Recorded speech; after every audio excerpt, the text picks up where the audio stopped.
To have pension reform, it has to be passed by the House, passed by the Senate, and signed by the governor. And we're right at the verge of those votes in the legislature being passed by the House and passed by the Senate, and today's the big day. Do you expect this will be passed as is, or more or less as is? Judging by, if you handicap by the committee votes 13-2 in the House, 10-1 in the Senate, it looks like it's on a fast track. Do you expect you'll be able to sign it? Yes, I do. Do you expect now that Rhode Island could be a leader in this mess, not just here but nationally? This is a huge problem for many states, and that instead of being on the losing end of this story where, you know, it's bringing this state and many states down, Rhode Island could be a model for how to get ourselves and the other states out of this pickle. Well, I think where we really want to be a model is not getting ourselves into these pickles.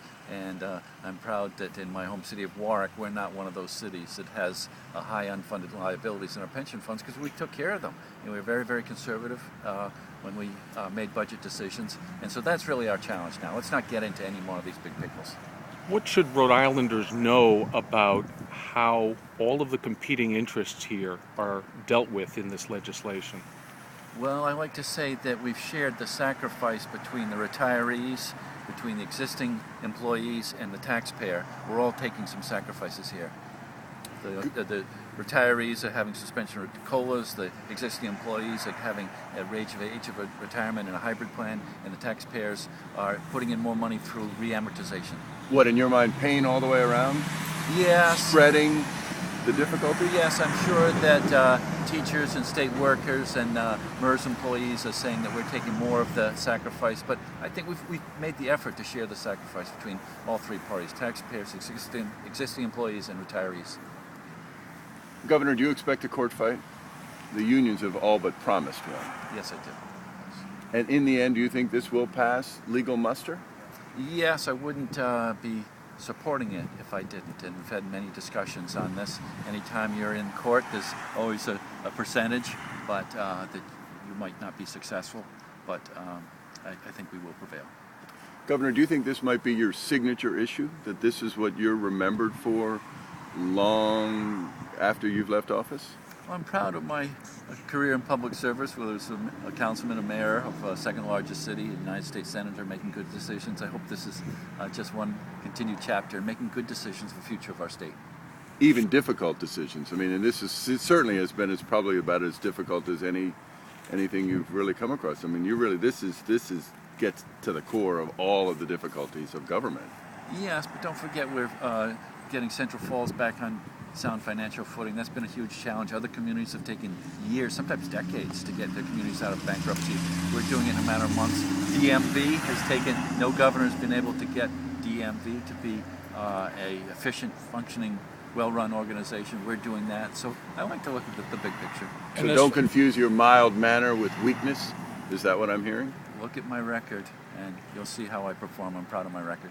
And just looking ahead on pensions, how difficult do you expect it will be to get the municipal part of this put into place, particularly once the General Assembly comes back into session in the new year and they've got other issues to deal with, to horse trade per se?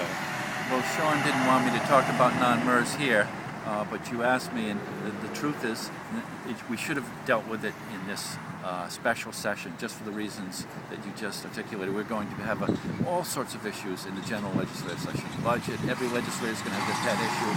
It's always horse trading when everything's up to grabs. What's good about this special session, there's no horse trading. We're completely focused on pension reform. And why do you think it didn't didn't happen? It's going to be very, very difficult as we come in to the 12th session of legislature. Well, to finish that thought then, I'm back to it. I was just trying to save you from having to go retread all that ground, but I'm right with Steve on this, actually. It's obviously an important element of this. And why do you think it didn't happen? And do you share the premise of his question, which is that it was better now than later, because later it's going to get all muddied and watered down and confused with all of what else will be in play? Yes, and first of all, how important is it that we tackle the locally administered pension plans? Pawtucket, Providence, and Cranston, 3 of the 4 largest cities, are in great trouble, way worse than the state. If the state's in crisis, These are way worse. They're in super crisis. And so we just should have dealt with them. Why didn't we? I've been honest in saying that the Speaker was willing to confront this challenge. I was willing to confront the challenge. Just didn't have the support from the Senate and the Treasurer. Which is to say, didn't have support of the unions? Are you suggesting that the unions dominated the thinking of the Treasurer and the Senate President? I don't know what the reasons were, but if the challenges were there with their unions or whatever, we should have dealt with them. And now was my preference. Thanks very much. Yeah, I appreciate it. I think we hit a lot of it. Right. Thank you.